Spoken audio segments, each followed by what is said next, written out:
And a reminder, the first 30 minutes of this podcast are available on Apple, Spotify, YouTube, Google, and many of the major platforms. The full podcast is available at www.patreon.com/SRB Media. SRB Media.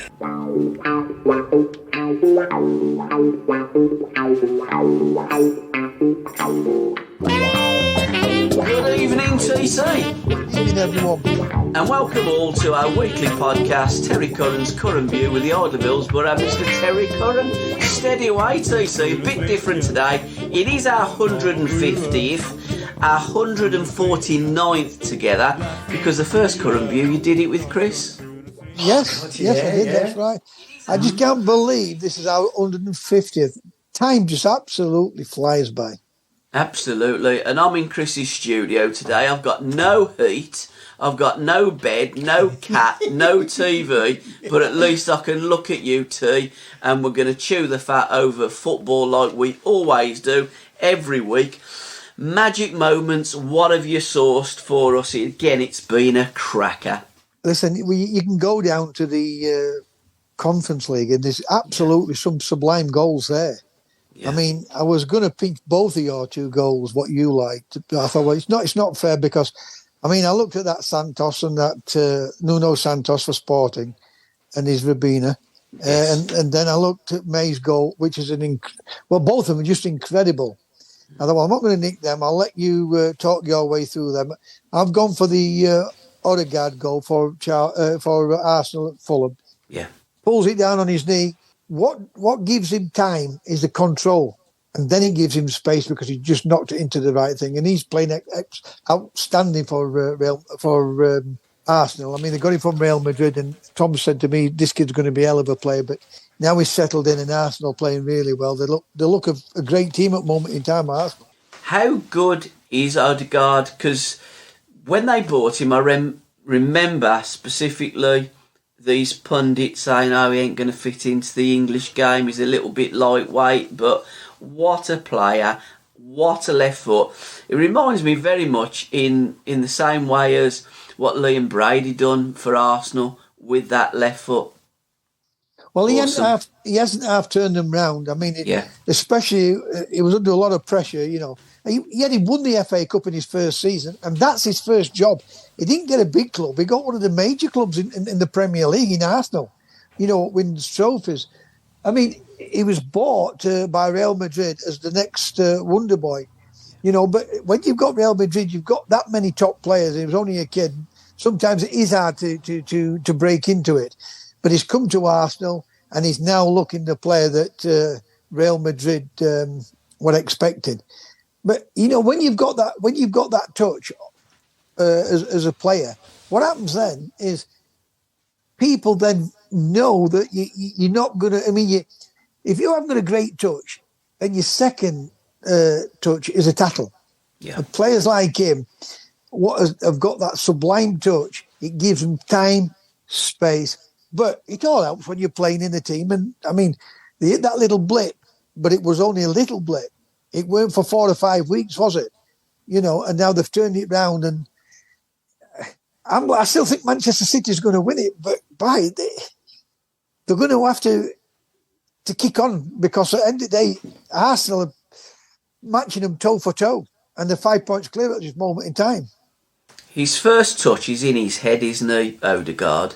He looks at the picture, he knows where he wants to play the ball, he can pick out a nice simple pass, he likes to play that risky pass, and the way that he's just, his balance and his weight is on that right, and he just whips that left foot round and puts the ball through, and I've seen him do that on a number of occasions this season. I think for me, he is the best player, or the player that I've enjoyed watching the most in the Premier League this season. I think he's an absolute genial type of player, and I can almost see them cogs ticking around in his brain when he gets on the pitch. I think, therefore, I play. He's that kind of footballer for me. He's getting now on a par with Kevin De Bruyne at Manchester City.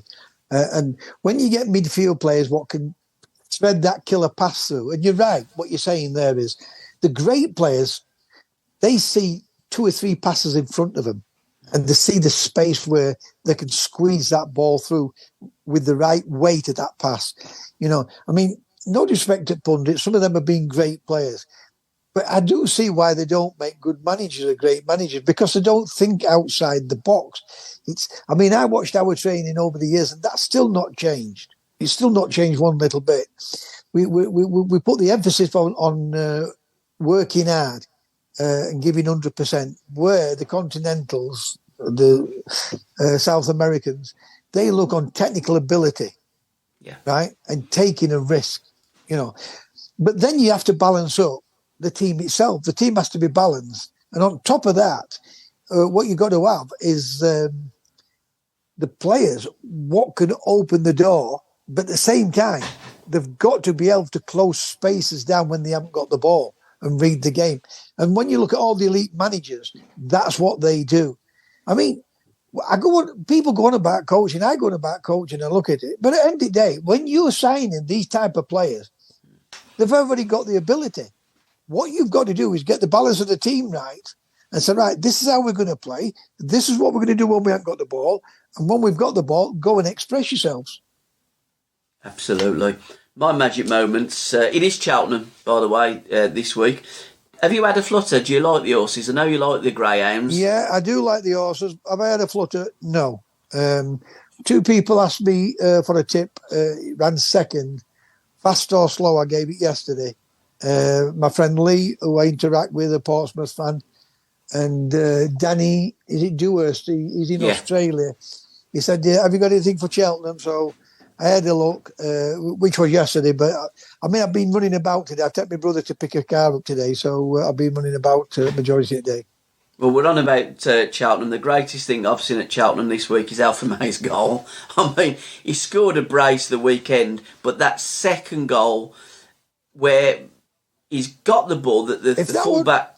I'm going to interrupt you, but if that had been Messi or Ronaldo or Pelé or George Best or Zidane, because that's how good it was, or a Premier League player, but they still wouldn't have got that recognition like with Messi and all them. You know what I mean?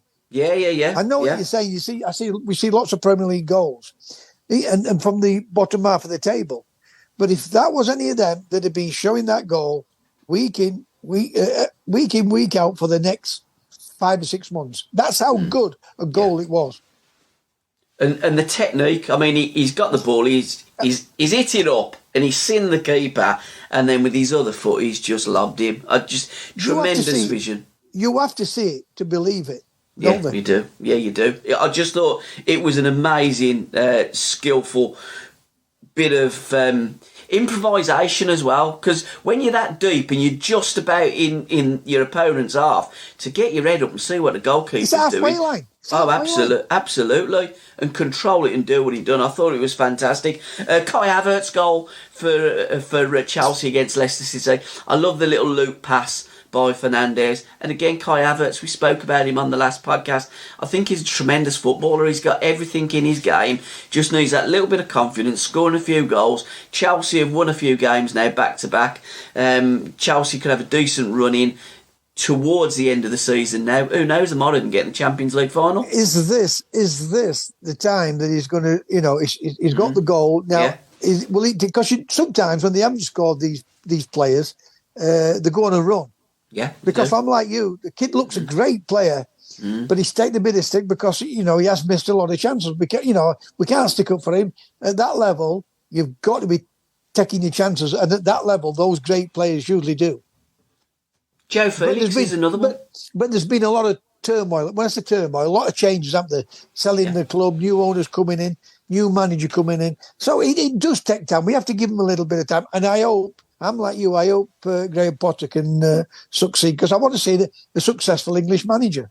Absolutely. Joe Felix, I mean, in front of goal, he hits the post. He's been so unlucky.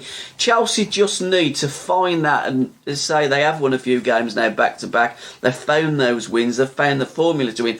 When you look at their best 11, that Chelsea best 11 is as good as anything in the Premier League, isn't it? Yeah, I mean, what they've done a big turnaround with players. When I said turnaround, they fetched a lot of players in. And yes, they should be able to blend in, but the manager's got to get the balance of the team right. And look at them, when they do play well, they look a hell of a team, like you just said. They've got to do something this season. They must stay in that Champions League spot. Because at the end of the day, you can lose out on the big name players because everybody wants to play in the Champions League, as you know. But they are looking something like Chelsea of old. Absolutely. But my magic moment, and I can't pronounce the kid's name, is the Georgian international that plays for Napoli. His first name begins with a K and his second name begins with a K, and I'm not even going to bother trying to pronounce it. But my word, what a player. And that goal, if you watch that goal again, he beats 4 players, he turns them one way, turns them the other way, he sits them all on the backsides, and the first one nearest the goalkeeper, he slid that far. He needed to pay to get back into the ground, too. Gabby, I mean, we spoke about this. I interacted with Alan Hudson. I'm on about his son, Alan. Yeah. And they were on about the defending with Tottenham, Sheffield United and Tottenham. I don't give a damn how good a defender you are, Bobby Moore, whoever you are. Once that player drops that shoulder, it makes you commit, right? So when you see that type of goal and the technique of it, it doesn't have to get the fans off the seats. I mean, in our day, my day, they were standing anyway. But when you see that, that's what the fans want to come and see, don't they? They want to see people beat people. They want to see spectacular goals. And by the way, with having the TV cameras up and down the country, all over the world, to see these goals, it's brilliant to be able to see it. That's what I do like about the modern day football now. And also what I like to see too is when I see players like that, I'll watch them again. So when Napoli are playing, I'll turn it on and I'll watch Napoli because I think this fella is absolutely top draw. I'd love to see him play in England. The Italians have got a big problem that they want to see the best players playing in Italy, but the money is in England, and who knows, it will be a tremendous signing for someone, probably Chelsea. I do like a lot of Italian players, but I've never liked Italian football. No. World Cup I'll watch Georgian. it, but it's just... I know what I'm going to say to you is they do play defensive football, but this manager at Napoli, they play some great football, Yeah, they do. I mean, they absolutely destroyed Liverpool in the knockout rounds. So, I mean, Liverpool got the revenge back at Anfield, but they're a good team as this Napoli. Don't underestimate them. And it's a horrible place to go. Again, Napoli, a great... I think they've had a great season. It's one of those grounds where when you go to places like Millwall, but we're talking about a massive club, but there's a lot of hostility there with fans, and then that's not knocking Millwall. It's an intimidating place to play at, especially at the old ground at the Den. Yeah, and Napoli's the same. It's an intimidating ground to go to, and they're a good footballing team. I don't mind watching them. Yeah, again, Chelsea, Napoli, Manchester City, Bayern Munich could end up that those are the 4 semi-finalists in this season's Champions League. Well, don't underestimate Real Madrid. Again, Madrid, playing against Liverpool tonight, 5-2 at Anfield. I mean, again, flying. They were 2-0 up, and they had Liverpool at half time. Yeah. I know, but it was incredible how they turned it round. And phenomenal. But for 20 minutes, football. 50, yes, exactly. I mean, I hear a lot of people say, why did they sit back? No, when you're losing, the teams come out and want to, try and get an equaliser. And then they fall into the doldrums of it, But Liverpool have been up down this season, haven't they? I think it's incredible. I mean, they beat Manchester United by 7, and then they go to Bournemouth and get beat. Currently tonight, they're playing against Real Madrid. I haven't got a TV. I'm in Chris's studio. I've got, as I said at the top of the show, I've got no heat, no TV, no cat, no bed, no nothing. I'll keep you informed. Thanks, Steve. But I actually can't see Liverpool getting anything from this game tonight. It's a tall ask. I mean, it'd be like trying to climb Mount Everest without any climbing gear. I think that's how bad and how difficult a challenge it is for Liverpool last night. What was a very easy challenge last night, which I thought might be a difficult one, was Manchester City playing against Leipzig, RB Leipzig, who were on a decent run of form themselves. Manchester City just absolutely blew them away. And Erling Haaland, I don't know what they fed him on before the game, perhaps raw steak. Listen, that result and that performance last night was as good as I've ever seen Manchester City playing. I've seen they play some great football under Pep Guardiola. They do have great players, but they're a half decent team in Leipzig, and they've just made them look. I mean, they would have. If you would have known how decent a team they are, that Leipzig, you'd have thought, what are these doing in Champions League? Yeah. But Manchester City, it just destroyed them. It's like that Liverpool game against Manchester United. When you look at that, United first half didn't look bad. They looked competent. They looked as though they could. Well, they looked as though they were going to go in at half time winning. And then second half, Liverpool were brilliant. United were poor, but you can say Leipzig were poor, but absolutely City last night were electrifying. Brilliant to watch. And the atmosphere last night there, the sound coming back from the TV were unbelievable.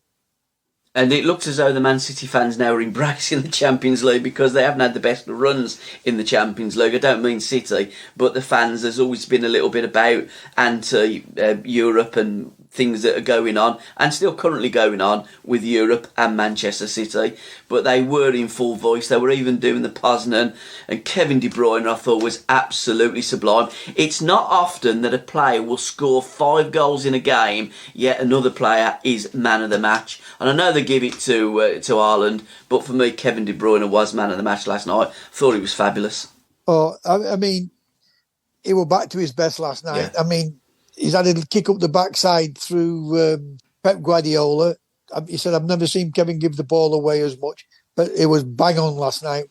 He was sublime, but you're right. I've never seen that where when somebody scores 5 goals, they doesn't get man of the match. And also, like, the whole of the team. I mean, again, I posted up last night, some people actually do believe Man City are better without Haaland. I absolutely can't believe that.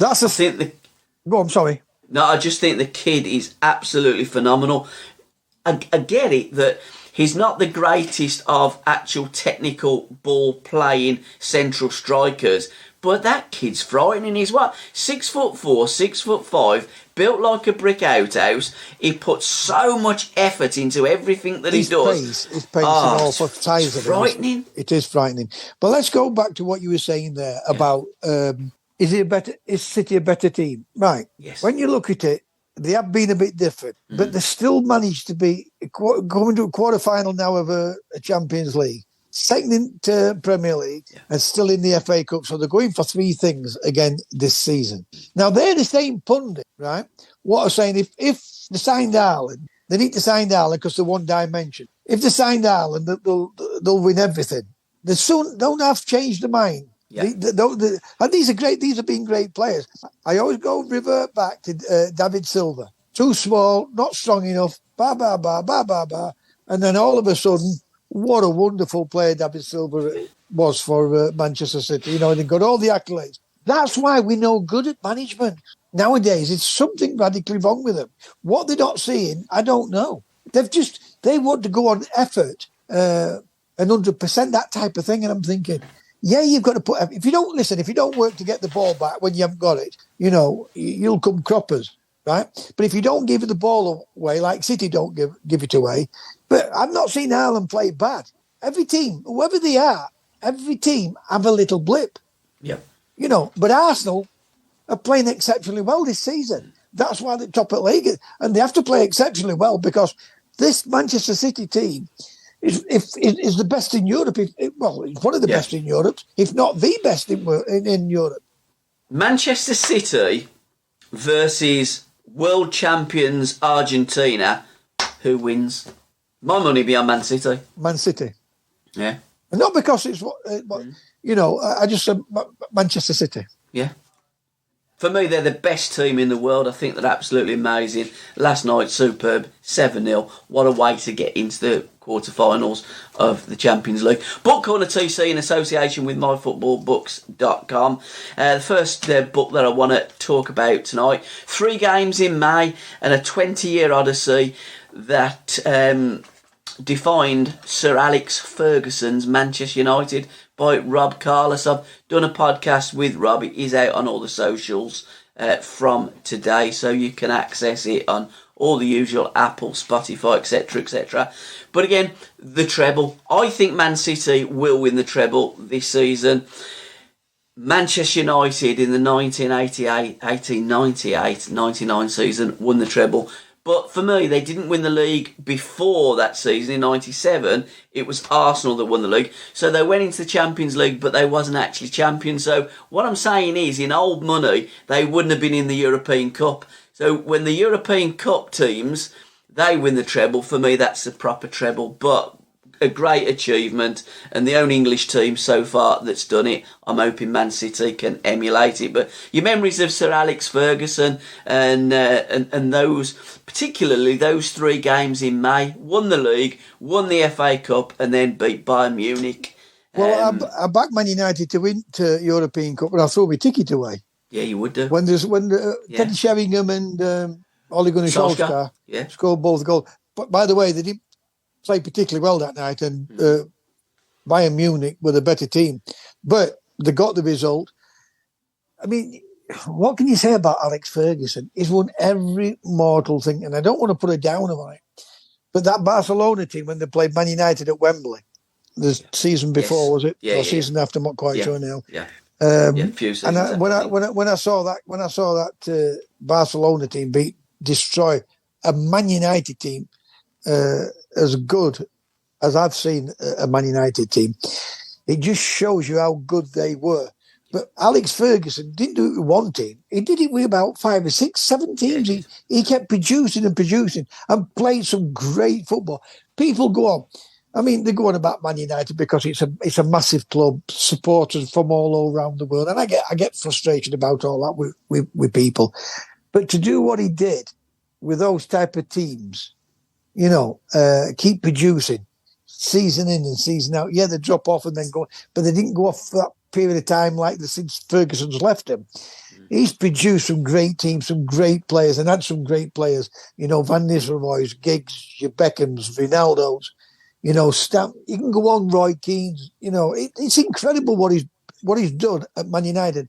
Me, I'm a big, massive Clough fan, but he outdoes Clough because the trophies he's won. It's incredible. But Clough did it with 2 small clubs as such, absolutely. Whereas Sir Alex did it with one of the biggest clubs in the world. I mean, it's still difficult to do one of the biggest clubs in the world because, as you say, everybody wants to be you. Absolutely. Don't forget. And since Ferguson's left, Manchester United haven't been anywhere near the levels that they were under Sir Alex Ferguson. So it still is very difficult, and it makes and takes a special man. And this book looks at the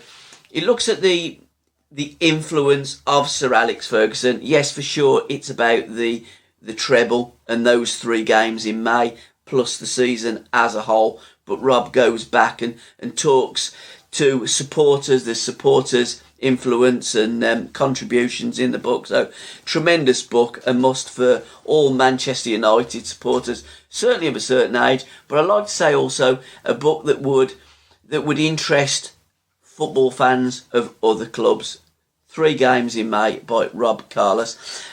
Second in the trilogy, Dutch Masters, when Ajax Total Football conquered Europe by Gary Thacker.